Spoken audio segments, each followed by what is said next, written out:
Hello बच्चों, कैसे हैं आप सब। क्या आप इंतजार कर रहे थे कि इकोनॉमिक ग्रोथ की एक वीडियो आ जाए और सर जीडीपी को और अच्छे से समझा दे ज़रा। जी हाँ, मैंने कमेंट बॉक्स में आपके क्वेरीज थी उसको समझा और पढ़ा। तो आइए हम प्रीवियस चैप्टर को आगे बढ़ाते हुए जीडीपी को और एक्सप्लोर करते हैं। ठीक है, अब देखिए आप अच्छे हो या नहीं हो वो तो बात की बात है, लेकिन ये वीडियो देखने के बाद आप ज़रूर अच्छे हो जाओगे और बहुत मज़ा आने वाला है। मैं अभी आपको इस वीडियो के अंदर नॉमिनल और रियल जीडीपी के बीच में फ़र्क बताऊंगा, लेकिन उससे पहले हमें जानना है जीडीपी एट मार्केट प्राइस क्या होता है और जीडीपी एट फैक्टर कॉस्ट क्या होता है। ज़रा इसकी हिस्ट्री की बात करते हैं थोड़ा सा कि भाई कैसे कैसे इवैल्यूएशन हुआ और अभी करेंटली इकॉनमी कौन सी जीडीपी यूज़ कर रही है।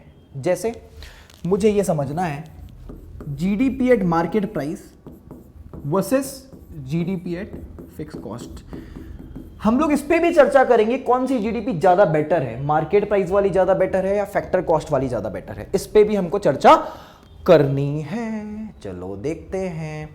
भाई मुझे तो यार फैक्टर कॉस्ट वाली जीडीपी अच्छी लगती है। आपको कौन सी अच्छी लगती है? आप बोल रहे हो कि सर पहले बताओ तो फैक्टर कॉस्ट और मार्केट प्राइस के बीच में फर्क क्या है। मैं बताऊंगा ना बेटा, ये टॉपिक जानना इसीलिए जरूरी है। मैं आज बोला ही नहीं, मैंने तो आज आपको बोला ही नहीं कि टॉपिक बहुत इंपॉर्टेंट है, क्योंकि आपको खुद भी पता है कि टॉपिक बहुत इंपॉर्टेंट है और ये सवाल काफी दिन से आपके दिल में राज कर रहे थे और आज वो रिवील होंगे और आपको बड़ी शांति मिलेगी। ठीक है, तो चलो इस पे चर्चा करते हैं कि फैक्टर कॉस्ट अच्छा है या मार्केट प्राइस अच्छा। अच्छा, मेरे हिसाब से तो फैक्टर कॉस्ट अच्छा है, लेकिन यूज तो यार मार्केट प्राइस हो रहा है। ये तो बड़ी अजीब सी बात है। मैं कह रहा हूं फैक्टर कॉस्ट अच्छा, अरे आपका टीचर हो यार, मान लो ना, लेकिन मार्केट प्राइस हो रहा है। अब क्यों हो रहा है जरा उसकी भी बात कर लेंगे हम लोग। फैक्टर कॉस्ट वाली जीडीपी क्या है, जीडीपी क्या है ये तो समझ में आ चुका है। सर फैक्टर कॉस्ट की क्या है? मेरे प्यारे बच्चों, फैक्टर कॉस्ट का मतलब क्या होता है? फैक्टर कॉस्ट का मतलब होता है कॉस्ट ऑफ प्रोडक्शन। प्रोडक्शन करने के टाइम पे जो भी कॉस्ट लगती है उस कारण को ही आप फैक्टर कॉस्ट कहा करते हैं। क्या कहा करते हैं? अरे बोलो ना, factor cost. Factor cost sir वो कौन सा कारण है? अरे बच्चे छोटी क्लास में पढ़ा था, लैंड, लेबर, कैपिटल, एंटरप्रेन्योरशिप। ये पढ़ा था कि नहीं पढ़ा था? हाँ जी सर पढ़ा था, बिल्कुल बिल्कुल सर पढ़ा था। ठीक है, land, labour, capital, entrepreneurship, this is factor cost. This is factor cost बच्चा, फैक्टर कॉस्ट। किसी चीज को बनाने में जो कॉस्ट आएगी वो लैंड चाहिए, लेबर चाहिए, कैपिटल, कैपिटल मतलब इन्वेस्टमेंट, मशीनरी वगैरह चाहिए, एंटरप्रेन्योरशिप मतलब भाई प्रॉफिट। अरे शेयर होल्डर पैसा लगाएंगे कि नहीं लगाएंगे, उसमें कुछ शेयर लेके जाएंगे, एंटरप्रेन्योरशिप। ठीक है, डन। ये तो बात सर समझ में आती है। सुनो, ये सब एम्प्लॉय करने के बाद जो प्रोडक्शन होता है उसे कहते हैं जीडीपी एट फैक्टर कॉस्ट। ऐसा एक इंडस्ट्री में होगा, फिर ऐसा सभी इंडस्ट्री में होगा, मल्टीपल इंडस्ट्री में। जब भी हम मल्टीपल इंडस्ट्री को ऐड कर देंगे it will become GDP at factor cost. Done, ये बात तो क्लियर हो गई। तो सर ये मार्केट प्राइस कैसे गेम में आ गया? अभी पता है बच्चों के अंदर बड़ी उत्सुकता है। वो बोले सर ये तो बुक में जानता हूँ, फैक्टर कॉस्ट से मार्केट प्राइस में कैसे आता है? ये कौन सी बड़ी बात है, आप तो सब जानते हैं। ठीक है, मैं तो बस कोशिश कर रहा हूँ कि आपको ज़्यादा बेटर समझ में आ जाए। बच्चों फैक्टर कॉस्ट और मार्केट प्राइस के बीच में फ़र्क तो होता है और वो आप भी जानते हैं। बच्चों फैक्टर कॉस्ट और मार्केट प्राइस के बीच में फ़र्क होता है। फैक्टर कॉस्ट मतलब इंडस्ट्री में, अभी इंडस्ट्री में गुड्स प्रोड्यूस हुआ ही है, बना है, अभी बना है। इंडस्ट्री में गुड्स अभी बना है, अभी बना है यार। ठीक है, अब ये मार्केट में जाएगा तो गवर्नमेंट लेगी टैक्स, और ये टैक्स कौन सा होगा? ये होगा इनडायरेक्ट टैक्स, एग्जांपल जीएसटी। अभी इनकम टैक्स तो डायरेक्ट टैक्स हो गया ना। ठीक है, तो इनडायरेक्ट टैक्स ऐड हो जाएगा यहां पे। ठीक है, इनडायरेक्ट टैक्स ऐड हो जाएगा। मार्केट प्राइस ज्यादा निकल के आता है फैक्टर कॉस्ट से, क्योंकि उसमें टैक्स एडेड होता है। डन, यहां तक बात समझ में आ गई। गवर्नमेंट अगर चाहती है कोई कॉमोडिटी ज्यादा बिके, ज्यादा सेल आउट हो, जैसे गवर्नमेंट अभी चाहती है कि इलेक्ट्रॉनिक अप्लायंसेस या इलेक्ट्रॉनिक इक्विपमेंट्स या मोबाइल फोन्स इंडिया के अंदर ही बने। ठीक है, उसके लिए हमको सिलिकॉन बैटरीज वगैरह चाहिए थी, तो उससे हम लोग गुजरात में उसमें यूज़ भी कर रहे हैं, ठीक है, प्लांट भी लगाया है। वैसे हम लोग ऑस्ट्रेलिया से लेते थे, ठीक है। सोडियम बैटरी हमको चाहिए होती है, लाइट बैटरी होती है, ठीक है, मोबाइल फोन्स वगैरह के लिए। तो गवर्नमेंट ने क्या किया, प्रोडक्शन लिंक सब्सिडी दी और कहा कि जैसे जैसे आप लोग प्रोडक्शन करेंगे मोबाइल फोन्स इंडिया के अंदर और बाहर से इंपोर्ट नहीं करेंगे, क्योंकि आपको पता है अगर हम इंपोर्ट करते हैं तो बैलेंस ऑफ पेमेंट में स्ट्रेस आता है, हमारा बैलेंस ऑफ पेमेंट डेफिसिट हो जाता है किसी कंट्री के साथ, ठीक है। तो भैया अगर आप चाहते हो सेल्फ डिपेंडेंट होना तो आप यहीं पे प्रोडक्शन करो, तो उसके लिए मैं आपको सब्सिडी दे दूंगा। तो सब्सिडी जहां पे इनडायरेक्ट टैक्स आपकी वैल्यू को बढ़ाता है, आपको बर्डन को बढ़ाता है, आपका जो गुड्स है, आपका जो गुड्स है उसका प्राइस को बढ़ाता है, वहीं पे सब्सिडी उसको कम कर देती है, सब्सिडीज उनको कम कर देती है। डन। इससे दोनों पॉइंट को मिला के हम कहते हैं net indirect tax. Done sir, यहां तक तो हम जानते हैं, बिल्कुल सही कह रहे हो। मैं बहुत सारी चीजें यहां पे पढ़ाने वाला हूं अभी, ठीक है, कुछ कुछ नई नई बातें भी होगी और अलग तरीके से समझोगे, ठीक है। तो भाई फैक्टर कॉस्ट से मार्केट प्राइस में जाने के लिए नेट इनडायरेक्ट टैक्स क्या कर देंगे सर, प्लस कर देंगे। और बताओ मार्केट प्राइस से फैक्टर कॉस्ट, मार्केट प्राइस से फैक्टर कॉस्ट में जाने के लिए क्या करेंगे, अरे बोलो ना सर, माइनस NIT कर देंगे, ठीक है, क्योंकि आप वैल्यू में पीछे जा रहे होते। अब एक कॉमन सेंस लगाओ, मोस्ट ऑफ द प्रोडक्ट्स में फैक्टर कॉस्ट की वैल्यू ज्यादा होती होगी या मार्केट प्राइस की वैल्यू ज्यादा होती होगी, जरा सोचो ना। सर मार्केट प्राइस की ज्यादा होती होगी, टैक्स यूजुअली ज्यादा लगता है, सब्सिडी हर गुड्स में तो गवर्नमेंट देना नहीं चाहती। अब ये पर्टिकुलर केस हो गया ऐसा, ठीक है, कि हम चाहते हैं मेक इन इंडिया, तो वी वांट कि मोबाइल फोन्स इंडिया के अंदर बने, ज्यादा इंपोर्ट ना करें हम चाइना से, ठीक है। लेकिन हर कम्युनिटी में तो ऐसा नहीं होता है। क्या स्मोकिंग करते हैं तो सिगरेट्स में गवर्नमेंट सब्सिडी देती है, हाँ सब्सिडी लो और पियो, नहीं ना, हैवी टैक्स लगाती है। तो जीडीपी जो मार्केट प्राइस वाली वैल्यू होती है फैक्टर कॉस्ट से ज्यादा होती होगी, बिल्कुल सही बात है। बच्चे 2015 से पहले इंडिया के अंदर भी इंपॉर्टेंट चीज है जो मैं आपको बताने वाला हूं। 2015 से पहले इंडिया के अंदर GDP at factor cost he use होता था, ठीक है, और ये अच्छा भी था। इनफैक्ट गवर्नमेंट आज भी अगर अपनी बजट और इकोनॉमिक सर्वे देखती है ना, और वो देखना चाहती है ग्रोथ हुई या नहीं हुई है, वो फैक्टर कॉस्ट पे देखती है, क्योंकि इनडायरेक्ट टैक्स आया, फिर करप्शन हुआ, मार्केट में जाते जाते उसकी वैल्यू इन्फ्लेट कर जाती है, बढ़ जाती है उस चीज की, ठीक है, गवर्नमेंट को पता है। लेकिन आप ये समझो कि बाहर की जो इकोनॉमी है, ठीक है, जो बाहर की इकोनॉमी है वो तो मार्केट प्राइस में निकाल रही है। ग्लोबल लेवल पे जो जीडीपी निकलती है, ग्लोबल लेवल पे याद रखना, तो वो जीडीपी एट मार्केट प्राइस से निकलती है, ठीक है। तो एज अ रिजल्ट इंडिया भी अगर कंपेयर कराएगा जीडीपी को, अब ऑब्वियसली आपको भी समझ में आ रहा है जीडीपी एट फैक्टर कॉस्ट जो है वो कम निकल के आएगा। तो अब मैं कंपेयर करूंगा बाहर वाली इकोनॉमी से, बाहर वाली कंट्रीज से, तो यार ये तो बड़ी दिक्कत हो जाएगी ना। आप खुद सोचो दिक्कत होगी कि नहीं होगी, नहीं होगी दिक्कत, अरे होगी यार, हमारी वैल्यू कम दिखेगी, जबकि वो तो बस मजे मजे में टैक्स को ऐड कर दिए और वैल्यू ज्यादा दिखा दी, सही बात है। और वो कह रहे this is important, we want to know government का टैक्स की पॉलिसी क्या है, ठीक है। और इसके कारण वो ये भी कहते हैं कि पूरे वर्ल्ड के अंदर यूनिफॉर्म टैक्स स्ट्रक्चर होना चाहिए, उसके कारण इंडिया में जीएसटी भी आया, आपको पता है। आप समझ में आया जीएसटी का रेलेवेंस क्या है, क्योंकि जो फैक्टर कॉस्ट से मार्केट प्राइस में जा रहे हैं, तो बाहर वाली economy, most of the economy GST use करती है, हमारे पास बड़ा कॉम्प्लेक्स टैक्स स्ट्रक्चर था, ठीक है, हम जीएसटी लाए क्योंकि हमको कंपीट किससे करना है, ओवरऑल वर्ल्ड से करना है, ठीक है। अब देखो धीरे धीरे चीजें क्लियर हो रही है ना, जीएसटी का इंपॉर्टेंस समझ में आया। एक आपको यहां पे ऐसे बहुत सारे इंपॉर्टेंट है, ठीक है, इंपॉर्टेंस है, सॉरी इंपॉर्टेंट बोल रहा है, इंपॉर्टेंस है, इन फ्यूचर हम इन सबको जानेंगे, आप इकोनॉमिक्स पढ़ते रहिए, आप ये सब चीजें भी जानेंगे मेरे से, ठीक है। तो मेरे प्यारे बच्चों, GDP at market price global level पे यूज होता है, इसलिए 2015 से इंडिया में GDP at market price use होना स्टार्ट हो गया। डन। अब ये कोई डाउट तो नहीं रहेगा, अगर आपसे कोई पूछे कि बताना जरा इंडिया में कौन सा यूज हो रहा है, बोला जीडीपी एट मार्केट प्राइस। क्यों? बोला 2015 के बाद वी थॉट कि we want to compete, we want to compare, right. Economics is the power. Do you know, अगर हमारी इकोनॉमी अच्छी है तो डिफेंस अच्छा होगा।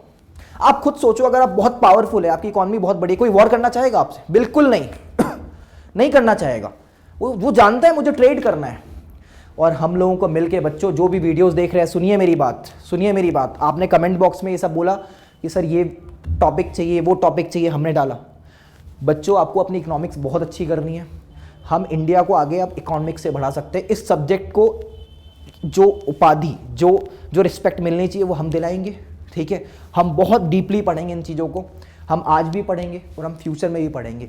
जो भी 12th के बच्चे हैं, अभी जो 11th में बच्चे हैं जो वीडियोस देख रहे हैं, make sure there is a course economics honours in Delhi University, you should think about it.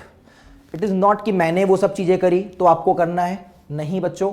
बहुत इंपॉर्टेंस है, आने वाला मार्केट इकोनॉमिक्स की तरफ जाएगा, क्योंकि जैसे जैसे डेवलपिंग से डेवलप्ड कंट्री जा रही है, इकोनॉमिक्स की ज़रूरत तो वैसे हर जगह ही होती है, डेवलपिंग और डेवलप्ड नेशन दोनों में होती है। स्कैर्स रिसोर्स है, पॉपुलेशन इंडिया की ज़्यादा है, क्या लगेगा? इकोनॉमिक्स लगेगा तो इकोनॉमिक्स के रेलिवेंस तो बढ़ेगा ही मार्केट के अंदर। आपको मेरे प्यारे बच्चों, मैं चाहता हूँ हम सारे एक टीम मिलके, ठीक है, इंडिया की प्रोग्रेस में हेल्प करें, ठीक है, और बहुत सारे इकोनॉमिस्ट बने, ठीक है। आप लोग मुझसे पढ़िए और अच्छे टीचर से पढ़िए, हम इन फ्यूचर में भी आपका साथ देंगे।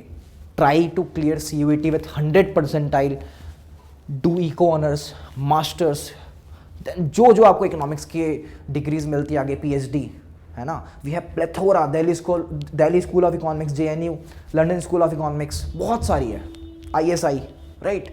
हमें ये ट्राई करना है। अगर आपको नहीं पता है तो बिल्कुल आप कमेंट बॉक्स में पूछ सकते हैं, ठीक है। मैं आपको बताऊंगा किसी एक वीडियो में ये सब में कैसे जा सकते हैं, क्या क्या क्राइटेरिया है, ठीक है। तो आपको मैथ्स एंड इकोनॉमिक्स, आपको अपनी इसकी जैसे स्वॉर्ड होती है ना, ब्लंट स्वॉर्ड, एकदम तीखी तलवार होनी चाहिए, ठीक है। आपसे कोई इकोनॉमिक्स से पूछे, आप बोले अरे मैं बताता हूँ, ये सब छोड़, ये क्या क्वेश्चन पूछ रहा है बुक वाला, मैं बताता हूँ तेरे को होता क्या है, ठीक है। ये कोई पूछेगा GDP एंड MP और FC के बीच में क्या फ़र्क है, वो बोला इंडायरेक्ट टैक्स, बोला मैं बताता हूँ हुआ क्या है सारा गेम, ठीक है। बताओ जी, यहाँ तक क्लियर हो चुका है, ग्लोबल लेवल पे सब कुछ क्लियर है, ठीक है। अच्छा बच्चों, एक और बात बताना है मेरे को, एक और बात बताना है, ये बात तुमको सुन के थोड़ा मज़ा तो आएगा, ठीक है। सुनो, GDP और एक NDP होता है, बिल्कुल सर होता है, बिल्कुल होता है सर, ये भी कोई बहुत बड़ी चीज़ नहीं है, हम जानते हैं इसको, मैं बिल्कुल समझ रहा हूँ आपकी बात कि आप जानते हो इस बात को, ठीक है। मैं इस बात को समझ रहा हूँ कि आप जानते हो, लेकिन एक बार सुनो तो मेरी बात, नहीं सुनोगे? मेरी बात सुनो 1 मिनट के लिए, हो सकता है तुमको फिर कुछ नया मिल जाए। अभी मिला कुछ नया? नहीं मिला, सच सच बोलो, कसम खाओ, नहीं मिला तुम्हें? मिला ना थोड़ा सा कुछ नया? अभी देखो, बिल्कुल सर, बिल्कुल GDP एट मार्केट प्राइस और suppose NDP eight market price के बीच में फ़र्क क्या है भाई? GDP एट मार्केट प्राइस और NDP एट मार्केट प्राइस के बीच में जो फ़र्क है वो G से N में जाने का है। G का मतलब होता है ग्रॉस और N का मतलब होता है नेट, बिल्कुल सही बात है, ठीक है। आपको मैं ना एक एग्जांपल से समझाता हूं, ठीक है। आपकी एक फैक्ट्री है बच्चे, ठीक है। अब उस फैक्ट्री से आप प्रोडक्शन करते हो, डन। और आप प्रोडक्शन में करने के बाद आप सपोज 1000 रुपए कमाते हो, 1000 रुपए, ठीक है।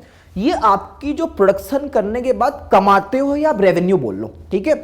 ये जो 1000 रुपए है ना, ये क्या आपका एक्चुअली इनकम है? बिल्कुल भी नहीं है।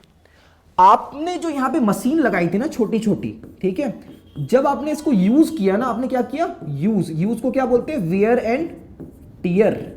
आपने इसको यूज किया, जब आपने उस मशीन को यूज किया तो कुछ एक्सपेंस बना, और वो एक्सपेंस बनने के बाद पता चलता है 100 रुपए खर्च हो गया, क्योंकि मशीन की वैल्यू 100 रुपए से कम हो जाती है। अब ऑब्वियसली आप कार चलाइए, बाइक चलाइए, ओवर पीरियड टाइम उसकी वैल्यू कम होती है ना, ठीक है। तो मशीन की वैल्यू कम हो गई, तो -100 रुपीज कर दो आप, ठीक है। तो एक्चुअली आपने 900 कमाया। आपको इस चीज को जो वैल्यू कम होती है, इसको आप क्या कहते हैं? डेप्रिसिएशन, ठीक है। और डेप्रिसिएशन भी कहते हैं, और आप एक और चीज को कहते हैं, क्या कहते हैं भाई? Consumption of fix capital. आप इसे कंजम्पशन ऑफ फिक्स कैपिटल भी कहा करते हो, ठीक है, डन भाई। क्या कहा करते हो? कंजम्पशन ऑफ फिक्स कैपिटल, ये भी कहा करते हो। मेरा कहने का मतलब ये था कि net value is very important, क्योंकि we need to know there is a expenses जो कि हिडन है मशीन्स के कारण, तो मुझे वो वैल्यू पता करना बहुत जरूरी है। सही बात है यहां पे। नेक्स्ट, क्या आपको पता है बिजनेसमैन इस डेप्रिसिएशन का कितना गजब तरीके से इस्तेमाल कर सकते हैं? सपोज गवर्नमेंट ने ये बोला कि अगर आपने ना इतने रुपए इनकम कमाया, कोई सर्टेन इनकम कमाई, ठीक है, तो आपको कॉर्पोरेट प्रॉफिट टैक्स देना पड़ेगा। देना पड़ता है कॉर्पोरेट प्रॉफिट टैक्स, सुना है? बिल्कुल बिल्कुल, आपके प्रॉफिट में टैक्स देना पड़ता है। आपने क्या बोला? अरे सर सुनिए ना मेरी बात। बोले क्या हुआ? बोले मैं प्रॉफिट टैक्स कैसे दूं? बोले क्यों, क्या हुआ? बोले मैंने तो कुछ कमाया ही नहीं। बोले कैसे? बोले सर मेरा एक्सपेंस आपको पता है, आप ऐसा सोच रहे हो ना 1000 रुपए मैंने कमाया। सर मैंने नहीं कमाया, कसम से बाई गॉड 1000 रुपए नहीं कमाया मैंने। तो बोले कैसे भाई कैसे? गवर्नमेंट ने बोला, सोचो बिजनेसमैन ने बोला कि जो मेरी डेप्रिसिएशन है ना, डेप्रिसिएशन, मेरी मशीन इतनी डेप्रिसिएट हो गई है, इतनी ख़राब हो गई है, फ्लड आ गया, मतलब बारिश आ गई, अंदर पानी गिर गया, जो भी हो गया, रस्टिंग हो गई भाई, जो भी हो गई, और मेरा डेप्रिसिएशन 1500 का हो गया। मतलब मेरा तो सर 1500 रुपये एक्सपेंस हो गया। अब बताओ किसका टैक्स दूँ? गवर्नमेंट ही बोल रही है, यार बात तो सही कह रहा है। क्या आपको समझ में आए? ये पेचीदगी समझ में आई? ये छोटी छोटी बातें समझ में आई? बिजनेसमैन इस डेप्रिसिएशन को यूज़ करता है एक्सपेंस दिखाने के लिए, ठीक है, प्रॉफिट के बदले दिखाया था तो मेरे को लॉस हो रहा है। डेप्रिसिएशन इज़ वेरी इंपॉर्टेंट यार, इकॉनमी। अब गवर्नमेंट को जानना इंपॉर्टेंट नहीं है? बताओ, है ना इंपॉर्टेंट? बिल्कुल है ना। अब समझ में आया इसकी इंपॉर्टेंस क्या? ऐसे नहीं कि बस पढ़ लिया, ग्रॉस से नेट में गए, तुमको पता होना चाहिए इकोनॉमी के अंदर इसका यूज कैसे हो रहा है, क्या लूप होल्स है। अरे आने वाले टाइम पे इकोनॉमिक्स पढ़ोगे, इकोनॉमिस्ट बनोगे ना, तो आप बता दोगे ना कि अरे भाई साहब तुम तो ये वाला गेम खेलते हो, मेरे को पता है, मेरे को क्या समझा रहा है। समझ रहे हो बात को? तो जी हाँ, इससे माइनस करने के लिए डेप्रिसिएशन माइनस करते हैं, ये तो हमको बात पता थी। हमने थोड़ा सा और इसका विश्लेषण किया है और समझने की कोशिश करी है। डन, यहां तक बात क्लियर हो गई। चलिए जी, अब मैं एक और टॉपिक को स्टार्ट कर रहा हूं, वो भी बहुत इंपॉर्टेंट है सीयूईटी एग्जाम्स के लिए। और सिर्फ सीयूईटी की बात नहीं है, मैं ये नहीं चाहता कि आप सिर्फ इकोनॉमिक्स पढ़ रहे, सीयूईटी के पर्सपेक्टिव से पढ़ रहे हो, मैं नहीं चाहता यार, मत पढ़ो, ठीक है, क्या हो जाएगा उससे। यार इकोनॉमिक्स जानना इंपॉर्टेंट नहीं है तुम्हारे लिए, बस ये सब्जेक्ट था तुम्हारा। यही इंडिया में प्रॉब्लम हो रही है, बच्चे इकोनॉमिक्स पे इंटरेस्ट नहीं ले पा रहे हैं। You will get a good teacher ना, तो economics will be your subject, future subject. और देखना तुम लोग बोलोगे इकोनॉमिक्स के अलावा मुझे कुछ अब अच्छा ही नहीं लगता। भाई डिटेल में घुसना पड़ेगा, लेकिन ऐसे नहीं कि बुक में जो लिखा हुआ है उसको पढ़ लिया हो गया काम खत्म। डिटेल में घुसो ना यार थोड़ा सा। तो बहुत सारी चीजें हैं जो छुपी हुई है, बड़े सारे रत्न हैं, बड़े सारे, समझ रहे हो, बड़े डायमंड्स हैं, वो निकल गए ना, मजा आ जाएगा। और तुम्हें इंटरेस्ट ले लिया ना भाई, फिर तुम बहुत सारे सब्जेक्ट पढ़ते हो, बहुत सारे सब्जेक्ट्स इंपॉर्टेंट है, मैं नहीं कह रहा हूँ, लेकिन इकोनॉमिक्स की इंपॉर्टेंस बहुत अलग है, ठीक है। मैं बार बार कह रहा हूँ कि मैं इकोनॉमिक्स पढ़ाता हूँ या मैंने इकोनॉमिक्स की पढ़ाई करी इसलिए नहीं है, मैं मैथ्स भी पढ़ाता हूँ, ठीक है। इकोनॉमिक्स और मैथ्स एक साथ चलती है। इनफैक्ट इकोनॉमिक्स ऑनर्स में तो फर्स्ट सेम से मैथ्स ही आ जाता है, उसकी भी इंपॉर्टेंस इकोनॉमिक्स में लगती है, हम ये देखते हैं, उसकी एप्लीकेशन लगती है। मैं एक लेक्चर एक्स्ट्रा दूंगा तुमको, दिखाऊंगा कि कहाँ कहाँ मैथ्स का एक चैप्टर कैसे कैसे इकोनॉमिक्स में प्रभाव डाल रहा है। जैसे कैलकुलस है, डिफरेंशिएशन वगैरह हम सुनते डर जाते हैं, ओ माय गॉड, वो पूरा का पूरा इकोनॉमिक्स में लग रहा है। जैसे ही आप समझ जाओगे ना, जो आप मैथ्स छोड़ के बैठे हुए हैं ना डर के मारे, वो मैथ्स ले लेंगे तुरंत, वो बोलेंगे लेना है और सर से पढ़ना है, खत्म हो गई बात। अप्लाइड मैथ्स बेटा बहुत इंपॉर्टेंट है कॉमर्स में। अप्लाइड मैथ्स में जो कह रहा हूँ ना बहुत इंपॉर्टेंट है अब, क्योंकि अप्लाइड मैथ्स इकोनॉमिक्स वाला है, ठीक है। इकोनॉमिक्स को बेटर अंडरस्टैंडिंग के लिए, अगर देखो तुमको अगर मैथ्स पता होती और तुम मेरे स्टूडेंट होते जिनके पास मैथ्स भी होता, मैं इन्हीं फंडे को और क्लियर कर सकता था। तुम सोचो सर इससे भी ज्यादा कुछ क्लियर हो सकता है, बिल्कुल हो सकता है, तुमको दिखने लग जाती है हर चीजें, ठीक है। तो मैथ्स इंपॉर्टेंट होती है, स्टैट्स इंपॉर्टेंट होती है, फैक्ट्स इंपॉर्टेंट होता है, ठीक है। चलिए आगे बढ़ते हैं, नॉमिनल वर्सेस रियल जीडीपी, ठीक है। नॉमिनल वर्सेस रियल जीडीपी आइए इसे जरा समझ लेते हैं, ठीक है।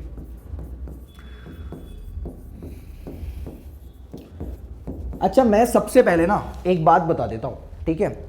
आपको रियल जीडीपी अच्छी लगेगी, जैसे मेरे को जीडीपी फैक्टर कॉस्ट लगी थी, ठीक है, लेकिन यूज कौन सी होगी? Nominal GDP. जो आपको अच्छा लगता है वो कभी मिलता नहीं यार, ये दिक्कत है यार लाइफ में।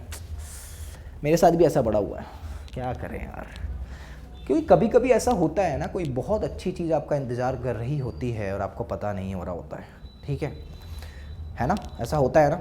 आप सोचो, आपने सोचा था आप इकोनॉमिक्स को ऐसे पढ़ोगे, बिल्कुल नहीं सोचा था, ठीक है, ये वेट हो रहा था आपका, ठीक है। अब देखो बेटा, रियल जीडीपी, रियल मतलब ऐसा लग रहा है असली, और नॉमिनल मतलब बेटा, नॉमिनल का मतलब होता है, ऐसे मैं बोलूँ, इन्फ्लेटेड। क्या होता है? इन्फ्लेटेड। नॉमिनल का मतलब क्या होता है? इन्फ्लेटेड, ठीक है। मैं बहुत अच्छे से समझाऊंगा, आप रुको ना, मैं एकदम कैलकुलेशन से समझाऊंगा, आप चिंता मत करो, रटने की कोई जरूरत नहीं है, ठीक है।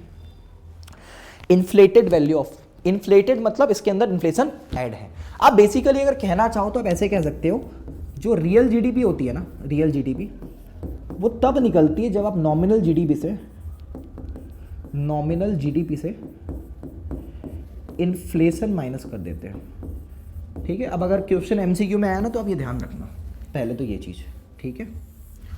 ये बात आपको समझ भी आ रही होगी, ठीक है। नॉमिनल में इन्फ्लेशन वाला पार्ट भी ऐड होता है, तो उसको मैंने अगर माइनस कर दिया तो रियल वाली जीडीपी निकल के आ गई। अब सब ये है क्या मामला, ज़रा इसको समझाओ, मैं बताता हूँ, ठीक है। मैं बताता हूं आपको, नॉमिनल जीडीपी क्या है? इन्फ्लेटेड। इन्फ्लेटेड मतलब बढ़ी हुई, बढ़ी हुई, ठीक है, बढ़ी हुई है। तो बढ़ी हुई है तो ज़्यादा दिखेगी।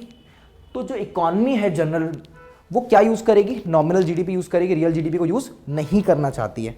क्यों नॉमिनल जीडीपी यूज़ करना चाहती है, बताना ज़रा। अरे ज़्यादा दिखाओगे तभी तो मज़ा आएगा। अच्छा, पॉलिटिकल पार्टी क्या चाहेगी, नॉमिनल जीडीपी या रियल जीडीपी? Nominal GDP. मामला समझो, पहले तो मेरी एक बात सुनना, यहाँ पे ना एक बेस ईयर मैं यूज़ कर रहा हूँ। बेस ईयर मतलब जिस चीज़ से आप कंपेयर करोगे, आप किसी आपके यहाँ जितने मार्क्स आए, ठीक है, तो आप फर्स्ट टर्म से कंपेयर करोगे या प्री बोर्ड से कंपेयर करोगे, सीयूईटी के मार्क्स पहले से कंपेयर करोगे, लास्ट सीयूईटी में जिसमें आपके मार्क्स नहीं है उससे कंपेयर करोगे। तो भाई जीडीपी भी आप किसी चीज़ से कंपेयर करोगे, उसको बोलोगे बेस ईयर या बेस पीरियड। और वो जीडीपी ही कंपेयर नहीं होता है, प्राइस भी कंपेयर होता है, बहुत सारी चीज़ें कंपेरिजन में होती है, ठीक है, तो उसको बेस पीरियड बोलते हैं, ठीक है। क्या आपने 11th क्लास में एक सब्जेक्ट पढ़ा था, इसका नाम था स्टैटिस्टिक्स इकोनॉमिक्स के साथ? बिल्कुल पढ़ा था। उसमें एक चैप्टर था इंडेक्स नंबर। इंडेक्स नंबर में यही कैलकुलेशन सिखाई गई थी। अब आप बोलोगे सर हमने तो इस तरीके से पढ़ा नहीं, अभी मैं दिखा दूंगा आपको एक प्रूफ करके, ठीक है। अभी मैं पढ़ाऊंगा जीडीपी और फॉर्मूला वहां का यूज करूंगा, ठीक है, आपके साथ। बच्चे सुनो, बेस ईयर जो इंडिया में यूज हो रहा है 2011-12 का ले रहे हैं, ठीक है। प्रिसाइसली अगर आप देखोगे तो ज्यादातर आप लिखा होता है 2012, टिक कर देना, ठीक है। 11 to 12 लिखा होगा, उसको टिक कर देना, ठीक है। अब सुनो मेरी बात, बेस ईयर मतलब कंपैरिजन किससे चल रहा है? 2012 से। देखो जनरली हो क्या जाता है, जीडीपी एक सिंपल टर्म में, जब मैंने लास्ट वाली वीडियो में बोला था GDP is value of final goods and services, यही कहा था मैंने जीडीपी के बारे में, डन। तो value of final goods and services, किसी भी चीज की वैल्यू कैसे निकालेंगे आप किसी भी चीज की वैल्यू ऐसे निकालेंगे कि उसका प्राइस क्या है और वो कितनी सेल आउट हो रही है। लेकिन मैं ना क्वांटिटी यूज नहीं करूंगा, टर्म प्रिसाइज, हमको थोड़ा प्रिसाइज टर्म यूज करना है। तो मैं एक बात समझो, प्राइस, ठीक है। अच्छा, प्राइस भी मत यूज करो, सुनो मेरी बात सुनो। आप ऐसे करो, क्वांटिटी तो यूज कर लो, लेकिन प्राइस के लिए ना ये टर्म यूज करो, ये ज्यादा बेहतर है। वैसे मोस्ट ऑफ द बुक में ये नहीं लिखा होता है, आप इसको प्राइस ही मान लो। क्वांटिटी और फैक्टर कॉस्ट। अब देखा, फैक्टर कॉस्ट मैंने इसलिए जानबूझकर पढ़ाया था। फैक्टर कॉस्ट क्या होता है सर? वो खर्चा जो कि लैंड, लेबर, कैपिटल, ऑनरशिप में यूज होता है, उसे आप कहते हैं फैक्टर कॉस्ट, डन। उसे ही तो प्राइस बोलेंगे ना। अच्छा, मैं आपसे कोई प्राइस चार्ज करूंगा तो मैं फैक्टर कॉस्ट के अकॉर्डिंगली चार्ज करूंगा ना सर, बात तो सही है, ठीक है। तो मैं उसके हिसाब से जीडीपी निकालूंगा, ठीक है। तो that is GDP at factor cost also, ठीक है। तो मेनली जो जीडीपी एट फैक्टर कॉस्ट ही निकलती है, टैक्स वैक्स का तो अलग बाद में सीन चलता है, ठीक है। तो अभी हम लोग फैक्टर कॉस्ट वाली पे ही फोकस कर रहे हैं। फैक्टर कॉस्ट के थ्रू ही मैं दिखाना चाह रहा हूं नॉमिनल और रियल में क्या फर्क है, डन। तो बच्चे फैक्टर कॉस्ट हो गया प्राइस एक तरीके से, ठीक है, सिंप्लीफाई में बोल दूं तो। आप सोचो, आप 2012 में, 2012 ये टाइम है, ठीक है, 2012 का पीरियड है, सॉरी 2012, ठीक है। बेस ईयर मान लिया 2012। क्वांटिटी 10 थी और प्राइस था सपोज 10 रुपए, ठीक है। तो इससे वैल्यू जो निकल के आती है वो 100 रुपए निकल के आती है, और ये मेरी जीडीपी है, ठीक है। और इस जीडीपी को मैं कहूँगा यहाँ पे, क्या कहूँगा पता है? इसे मैं कहूँगा नॉमिनल जीडीपी। बिल्कुल गलत, ठीक है, ऐसा कुछ भी नहीं है। इस जीडीपी को अभी आप कुछ नाम मत दो, ठीक है, अभी कुछ नाम मत दो इस जीडीपी को, ठीक है, इसे नॉमिनल जीडीपी नहीं कहते। अब सुनो मेरी बात, एक डेटा और लेता हूँ 2023 का। मैं थोड़ा ऐसे मजाक करता रहूँगा, ठीक है, तुम्हारे क्या कहते हैं, ध्यान को खींचने के लिए, ठीक है।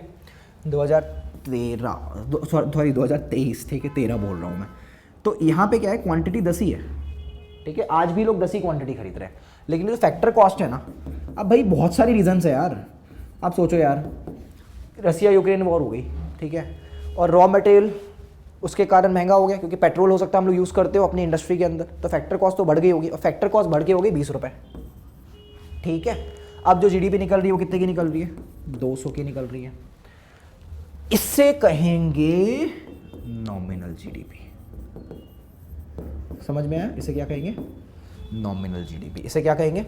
Nominal GDP. नॉमिनल जीडीपी क्यों कह रहे हैं? नॉमिनल जीडीपी बेटा इन्फ्लेटेड जीडीपी होती है। इन्फ्लेटेड जीडीपी मतलब जो प्राइस के चेंज होने के कारण से हो रही है। अच्छा, आप मेरे को बताओ, मैं तुमसे ये पूछना चाह रहा है, क्या नॉमिनल जीडीपी एक्चुअली ग्रोथ को रिप्रेजेंट कर रही है? बिल्कुल भी नहीं कर रही है। देखो, पहले भी पब्लिक को 10 क्वांटिटी यूज करने का मौका मिल रहा था या 10 क्वांटिटी मिल रही थी। सपोज 10 इंसान है इस टाइम पे 2012 में ना, ये नई नई इकॉनमी बनी है, एक नया अपन लोगों ने नया आइलैंड बनाया है, ठीक है। उसमें 10 लोग थे, 10 लोग, ठीक है, 10 लोग थे, और आज भी 10 ही लोग हैं, कोई बात नहीं, आज भी 10 ही लोग हैं, ठीक है। नहीं हुए, एकदम एकदम बड़े नहीं हुए, कोई कोई एकदम पॉपुलेशन को कंट्रोल करके चल रहे हैं वहाँ पे, ठीक है। ये 10 लोग थे तो हर एक लोग को 1 यूनिट मिला, 10 क्वांटिटी अगर, ठीक है।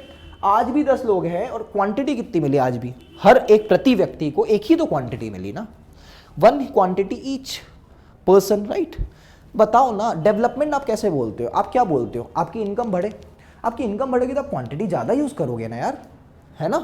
तो इसका मतलब कुछ भी डेवलपमेंट हुआ ही नहीं है, फिर भी जीडीपी ज़्यादा दिख रही है, क्योंकि जीडीपी का तो फॉर्मूला प्राइस इनटू क्वांटिटी होता है एक सिंपल सेंस में। हालांकि जीडीपी के बहुत सारे मेथड्स होते हैं, एक्सपेंडिचर, इनकम, वैल्यू एडेड, ठीक है, प्रोडक्शन मेथड, ये मैं करवाऊंगा अलग से वीडियो में, ठीक है। अभी सिंप्लीफाई के लिए प्राइस इनटू क्वांटिटी समझ रहे, इससे आप सोचो ना, एक इंडस्ट्री है उसमें कितना फैक्टर कॉस्ट है, मतलब प्राइस है, कितना क्वांटिटी सेल आउट हुई। सपोज स्टील बिक रही है, कार्स बिक रही है, लैपटॉप्स बिक रहे हैं, फोन्स बिक रहे हैं, तो वो मल्टीप्लाई कर दिया मैंने, ठीक है। और ऐसे मल्टीपल इंडस्ट्री इंडिया के अंदर, उन सबको जब ऐड कर देंगे, सबका प्राइस इनटू क्वांटिटी ऐड करके लिख देंगे, उसको आप जीडीपी बोल देते, डन। तो बच्चों, ये वाली जो नॉमिनल जीडीपी है ये इसीलिए बढ़ी क्योंकि यहां पे फैक्टर कॉस्ट बढ़ गई थी, प्राइस बढ़ गया था, ठीक है, उसके कारण ये ज्यादा दिख रहा है फिगर, डन। यहां तक बात समझ में आ गई है आपको, पक्का क्लियर है। तो बच्चों, ये नॉमिनल जीडीपी जब आप प्राइस करंट ईयर का लिए, करंट ईयर का लिए हो ना 2023 का, तब नॉमिनल जीडीपी आई ना, बताओ ना। और जब आप प्राइस बेस ईयर का लोगे, बेस ईयर का, अरे सुन तो लो, जब आप प्राइस बेस ईयर का लोगे, कब का लोगे, बोलो ना, बेस ईयर का लोगे, थक गया मैं, जल्दी सुनो, बेस ईयर का लोगे, ठीक है। जब प्राइस आप बेस ईयर का लोगे और तब देखने की कोशिश करोगे एक्चुअली में जीडीपी बढ़ी भी है या नहीं बढ़ी है। ओहो, अगर मैं प्राइस 10 रुपए ही लेता हूं और इस क्वांटिटी से मल्टीप्लाई करता हूं 10 को, तो जीडीपी तो अभी भी 100 ही आई, इसका मतलब कुछ भी ग्रोथ तो हुआ ही नहीं है जीडीपी में। मामला समझ गए। अब तुम बोलोगे सर बताओ फिर कौन सी जीडीपी यूज हो रही है, तुमको तो अब लग रहा है ना सर रियल जीडीपी यूज होनी चाहिए, क्योंकि real GDP reflect actual growth.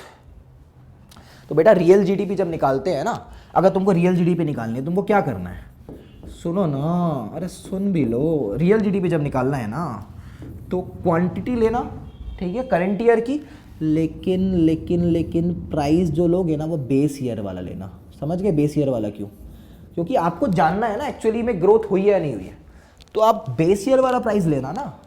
अब बात समझ गए, ठीक है। रियल जीडीपी का मतलब क्लियर हुआ, बेस ईयर वाला प्राइस, और क्वांटिटी होगी नई वाली, न्यू, इससे पता चलेगा ना मेरे को। क्वांटिटी पुरानी वाली मत ले लेना, उससे क्या हो जाएगा। यहां तक बात समझ में आई। अब देखो, तुम ये सोच रहे हो कि सर आपने क्वांटिटी बढ़ाई नहीं, ऐसा जरूरी थोड़ी नहीं क्वांटिटी बढ़ी होगी, यार बढ़ती है। अब फॉर एग्जांपल एक मिनट देखना, एक मिनट देखो, ठीक है, फिर मैं वही डेटा ले रहा हूं 2012 वाला, प्राइस मतलब फैक्टर कॉस्ट, ठीक है, एक ही बात है। इसे 10 रुपए ले लेते हैं, क्वांटिटी ले लेते हैं 10, ठीक है, 100 रुपए की जीडीपी हो गई। सपोज मैं क्वांटिटी ले लेता हूँ 12, हाँ, और प्राइस ले लेता हूँ, प्राइस ये हो गई 2023 की बात मैं लिख रहा हूँ, ठीक है, और प्राइस में ले लेता हूँ 20, ठीक है। अब मेरी बात को समझने की कोशिश करो, मैं ये नहीं कह रहा हूँ कि जीडीपी नहीं बढ़ी है, जीडीपी तो बढ़ी है, तो मुझे पता चल ही रहा है क्योंकि 2 यूनिट से बढ़ी है। लेकिन आप एक बार समझो, अगर मैं इसको मल्टीप्लाई करता हूँ तो 240 240 आंसर आ रहा है, ठीक है, 240 आंसर आ रहा है। एक्चुअली जीडीपी कितने से बढ़ी है बताना जरा। जीडीपी एक्चुअली बढ़ी है सिर्फ 2 यूनिट से, और 2 यूनिट से ही बढ़ी है सर, 2 यूनिट से ही बढ़ी है, ठीक है। लेकिन 2 यूनिट से बढ़ने के कारण तब तो यार इतना आंसर बड़ा नहीं आना चाहिए, 240 तो नहीं आना चाहिए था, 240 तो नहीं आना चाहिए था। क्या 2 यूनिट का इतनी वैल्यू है? आप इसको प्राइस से मल्टीप्लाई करो, कौन से वाले से, पुराने वाले से, नए वाले से तो करना मत, फिर इन्फ्लेटेड वैल्यू निकल के आ जाएगी। चलो आप नए वाले से भी करो, कोई बात नहीं। तो 2 × 20 कितनी आएगी, 40 तो एक्स्ट्रा आई, ये 100 एक्स्ट्रा कहां से मिल गया भाई, वो प्राइस है, प्राइस गेम कर रहा है, ठीक है। तो आप खुद बताओ यार, अगर आप प्राइस ये वाला लोगे तो सही से पता नहीं चल पाएगा। अब मैं बताऊं, इसमें अगर आपको इसमें पता करना है रियल जीडीपी क्या है, तो आप क्वांटिटी तो ये वाली लो, लेकिन प्राइस लो ये वाला। प्राइस कौन सा, बेस ईयर वाला लो। प्राइस लो 10 रुपए वाला और क्वांटिटी लो 12। आंसर क्या है, 120। ये जो जीडीपी है ना +20, ये रियल वाली है, ये एक्चुअल में बढ़ी है, ये एक्चुअल में बढ़ी है। समझ गए बात को। सोचो ना यार, आप प्राइस ले रहे हो 20 रुपए, इससे क्या फर्क पड़ता है आप बताओ, 140 बढ़ा के दिखा रहे हो, ये सही है? बोलो ना, हाथ रखो दिल पे, सही है ये बात? नहीं है ना। एक्चुअली कितने की बढ़ी, 20 की बढ़ी। ग्रोथ किससे हुई, 20 से हुई। बात समझ गए? तो ये जो 20 है ना, ये जो 20 का जो चेंज है, इसको आप कहते हैं रियल जीडीपी। यहाँ तक बात क्लियर है? पक्का समझ में आ गया? क्या हुआ बताना, यहाँ पे मैंने क्या किया, क्वांटिटी तो सर आपने नई वाली रखी, सर आपने क्वांटिटी तो नई वाली रखी, लेकिन जो प्राइस था वो पुराना वाला रख दिया, तब आप रियल जीडीपी पे आ गए। ऐसा ही किया। सुनो सुनो सुनो, मेरी बात को रिपीट करना। सर क्वांटिटी तो नई वाली रखी और प्राइस पुराना वाला रख लिया, नहीं सुनोगे? सर क्वांटिटी तो नई वाली रखी और प्राइस तो पुराना वाला रखा, बेस ईयर वाला 2012 वाला रख लिया।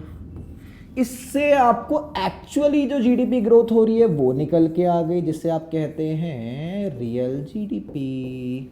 ठीक है, रियल जीडीपी। ठीक है, ओके सर। लेकिन जब आपने प्राइस ना नया वाला लिया था ना 2023, और क्वांटिटी तो खैर नहीं वाली ही लेंगे 2023 की ही, तो आपकी निकल के आ गई nominal GDP. Oh my God, समझ में आ गया क्या? बोलो ना सर, आ गया समझ में आ गया, समझ में आ गया। ठीक है, तो ज़रा बता दो ना मेरे को, नॉमिनल रियल के बीच में फ़र्क क्या? सर नॉमिनल रियल के बीच में फ़र्क, सर क्वांटिटी तो सेम है, सर क्वांटिटी तो सेम है, बात समझ में आ रही है, लेकिन प्राइस में चेंज होता है। सिर्फ ये जो प्राइस है ना, यही गेम कर जाता है। नॉमिनल जीडीपी इन्फ्लेटेड वाली जीडीपी होती है। बोला था कि नहीं बोला था? बताओ, बोलो ना। मज़ा आया? समझ में आया? नहीं आया? कमेंट में बोल देना यार। नहीं समझ में आया तो फिर रिकॉर्ड करेंगे तुम्हारे लिए। हम तो रिकॉर्ड करने के लिए बैठे हैं। जब तक तुम्हारे दिमाग के अंदर घुसेड़ नहीं देंगे ना इन सब बातों को, तब तक हम पढ़ाते रहेंगे। ठीक है, डन? यार अच्छा लग रहा है ना तुमको? यार मेरे को ऐसे कोई टीचर पढ़ाते उनको बड़ा मज़ा आता। ठीक है, चलो कोई बात नहीं, ना अच्छा लगे मैं तो पढ़ाऊँगा। अच्छा सुनो ना मेरी बात, यहाँ तक समझ में है रियल जीडीपी नॉमिनल जीडीपी क्या होता है? पक्का? यस सर, समझ में आ गया। अब आपसे थ्योरी पूछेगा तो क्या बोलोगे? Nominal GDP is affected by price level. Nominal GDP is a GDP where price is taken from current year. Price जो लिया जाता है करंट ईयर का लिया जाता है। रियल जीडीपी क्या होती है भैया? प्राइस जो लिया जाता है वो बेस ईयर का लिया जाता है। समझ गए बात को? अरे रियल जीडीपी में प्राइस कौन सा लिया जाता है? बेस ईयर का। सर बेस ईयर का प्राइस लिया जाता है। बोलो ना, बात समझ में आ गई? दोनों के बीच में फर्क क्लियर है ना? बताओ which is the best measure of economic growth, not development. Not development, economic growth और डेवलपमेंट के बीच में फर्क है, मैं बात करूंगा।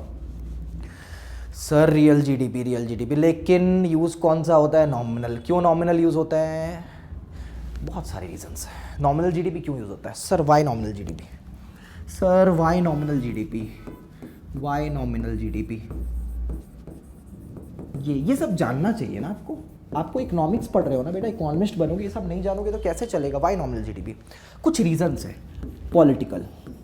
आप बताओ, नॉमिनल जीडीपी में जो वैल्यू थी वो ज़्यादा देखी आई जीडीपी, तो आप शो ऑफ क्या करना चाहते हो? ज़्यादा जीडीपी करना चाहते हो कि नहीं करना चाहते हो? तो जो अदर कंट्री है वो ये चाहती है कि हम दिखाएंगे ना दूसरी कंट्री को हमारी ग्रोथ ज़्यादा हुई, और हम कैसे दिखाएंगे? हम प्राइस ले लेंगे नया वाला, वो तो हो ही जाएगी भाई, उसमें क्या दिक्कत है? समझ गए? तो पॉलिटिक्स ये होती है कि एक दूसरे पे अपोजिशन पार्टी बोलती रहती है भाई तो नॉमिनल जीडीपी दिखा रहा है, रियल कौन सा दिखा रहा है तू? बात समझ में आ गई क्या? सर आ गई ना, बात समझ में आ गई ना? यार सुनो ना, ओल्ड प्राइस या बेस ईयर का प्राइस हर कॉमोडिटी का निकालना, ओहो इस हेक्टिक यार, ये थोड़ा सा कॉम्प्लिकेटेड हो जाएगा। नया वाला तो दिख रहा है अभी की अभी। ठीक है, दूसरी बात, एक्सचेंज रेट जो होता है, एक्सचेंज रेट, ठीक है, वो जब भी हम लोग बात करते हैं, फॉरेन एक्सचेंज चैप्टर पढ़ते हैं ना हम लोग, डॉलर रुपए में कन्वर्ट हो रहा है, वो करंट ईयर का पढ़ते हैं ना, करंट ईयर का पढ़ते हैं। आप जब एक्सचेंज रेट में प्राइस करंट ईयर का देख रहे हो तो आप फिर पुराने वाले से कंपेयर करोगे तो गलत हो जाएगा ना। अच्छा सोचो, बहुत सारी कंट्रीज से हमने छूट दे दी, हमने बोला सुनो मेरी बात सुनो, तो वो रियल जीडीपी कैलकुलेट करना, गंदी बात मत करना। तो एक कंट्री पता क्या सोच रही है? मैं तो नॉमिनल करूंगी, सबको नीचा दिखा दूंगी, नॉमिनल जीडीपी तो इन्फ्लेटेड वैल्यू दिखाएगी और मैं सबको नीचा दिखा दूंगी। और ऐसा हर कंट्री सोच रही होगी, और ऐसे करके हर कंट्री धीरे धीरे करके बोलेगी हम सभी नॉमिनल जीडीपी निकालेंगे। तो भाई हम क्यों रहे हैं, हम भी नॉमिनल जीडीपी निकाल देते हैं। ठीक है, तो अगर वाई नॉमिनल जीडीपी, तो उसका रीज़न मैंने आपको बता दिया। आपसे ये एग्जाम में नहीं पूछा जाएगा, ये आपकी समझ डेवलप करने के लिए था। ठीक है बच्चे? अच्छा बच्चे एक बात सुनो ना, बस लास्ट टॉपिक, एक टॉपिक है मेरे प्यारे बच्चे, जीडीपी डिफ्लेटर। यहाँ हम पढ़ते नहीं हैं, यहाँ हम समझते हैं, यहाँ हम रटते नहीं, हम यहाँ पे समझते हैं टॉपिक्स को। दिल पे हाथ रख के बोलो, तुमको भी ऐसा लग रहा होगा ना? बिल्कुल सर लगता तो है, लेकिन हम आपकी तारीफ क्यों करें? जीडीपी डिफ्लेटर, जीडीपी डिफ्लेटर बेटा क्या होता है ये ना, इसे आप लोग प्राइस इंडेक्स भी बोलते हैं, ठीक है, कंज्यूमर प्राइस इंडेक्स भी बोलते हैं। और लास्पियर्स का जो फॉर्मूला है ना वो यही है। सर ये क्या बोल दिया सर, हमें तो इंडेक्स, अबे जाके इंडेक्स नंबर पढ़ लो स्टैटिस्टिक्स में। लास्पियर्स का फॉर्मूला कुछ याद है? 1000, जो पढ़ते हैं बच्चे वो तो जानते होंगे मेरे से, ये होता है फॉर्मूला लास्पियर्स का। 1000 से याद करा रखा है, 1000 से याद करा रखा है, P1Q000, ठीक है। ये लास्पियर्स का फॉर्मूला है, ये जीडीपी डिफ्लेटर का भी फॉर्मूला है, और प्राइस इंडेक्स का भी फॉर्मूला है। सोचा था कभी? बुक में लिखा हुआ है, जाके चेक करो ढंग से। संदीप गर्ग, वीके ओहरी, जो भी है उठाओ जरा, देखो ये लिखा हुआ है। तुम ध्यान ही नहीं देते इस बातों को, क्यों है? तुमको समझ में आया अभी? देखो ध्यान से, ये फॉर्मूला क्या है? जीडीपी डिफ्लेटर का फॉर्मूला सुनो क्या होता है। जीडीपी डिफ्लेटर मतलब प्राइस में क्या चेंज आया, प्राइस में जो चेंज आया उसके कारण जीडीपी कितनी बढ़ी, प्राइस में क्या चेंज आया उसके कारण जीडीपी कितनी बढ़ी। दिमाग में इस बात को बोलो 2-3 बार। प्राइस में कितना चेंज आया उसके कारण जीडीपी बढ़ी, प्राइस में जितना चेंज आया उसके कारण जीडीपी बढ़ी, प्राइस में जितना चेंज आया उसके कारण जीडीपी बढ़ी। बोला दिमाग में, बोला। सुनो मेरी बात, फॉर्मूला देखो क्या है। नॉमिनल प्राइस में जितना चेंज आया, ठीक है, upon real GDP, nominal GDP, real GDP into 100 is known as GDP deflator. इससे आपको पता चल जाएगा, ठीक है, कि क्या चेंजेस आ रहे हैं, ठीक है, कितना इन्फ्लेशन के कारण चेंज आया, उसके कारण जो जीडीपी बढ़ी, वो जीडीपी डिफ्लेटर बताता है। नॉमिनल जीडीपी में प्राइस कौन सा होता है? सर करेंट ईयर का होता है। जरा लास्ट ईयर्स का फॉर्मूला देखो, यहाँ पे P1 लास्ट ईयर्स में, PN भी लिखते हैं, ये फॉर्मूला यही तो बता रहा होता है। अब हम थोड़ा सा ना डीप इकोनॉमिक्स में जा रहे हैं, अब जनरलाइज से थोड़ा सा डीप में जाने लगे, फॉर्मूले से कनेक्ट कर रहे हैं हम लोग। लास्ट ईयर्स में भी तो ये होता है। कंज्यूमर प्राइस इंडेक्स का फॉर्मूला देखना जरा गौर करके, गूगल में डाल दो भाई, कंज्यूमर प्राइस इंडेक्स का सीपीआई का फॉर्मूला देखो ना, सीपीआई का फॉर्मूला देखा तो भाई, सीपीआई का जो फॉर्मूला है ना वो भी कहीं ना कहीं ऐसा ही है, और नया वाला प्राइस बता रहा है इसके अंदर। बोलो जी समझ में आ गया? ये देखो नॉमिनल और ये रियल में क्या होता है? प्राइस कांस्टेंट वाला रखते हैं, बोलो ना रखते हैं, मैच कर रही है ये चीज, ठीक है। तो अभी सपोज आपसे जीडीपी डिफ्लेटर पूछ रहा है, तुम समझो ना तुम, अरे समझ लो 2012 base year, 2023 current year, 2012 is the base year and 2023 is the current year, ठीक है, डन। इन 2012 यहाँ पे तो एक मूवी आई थी जिसमें दुनिया खत्म हो जाएगी, एक मूवी आई थी 2012 में, याद तुमको? ये वो दो बताओ, दुनिया खत्म हो रही थी, हमने इसको बेस ईयर मान लिया जब दुनिया खत्म हो रही है उनको बेस ईयर मान के बैठे। अच्छा हम भी बड़े फनी है। 2012 में प्राइस, 2012 में प्राइस, लेट्स से प्राइस, ठीक है, वो है 10 और क्वांटिटी सपोज उस टाइम पे थी 10।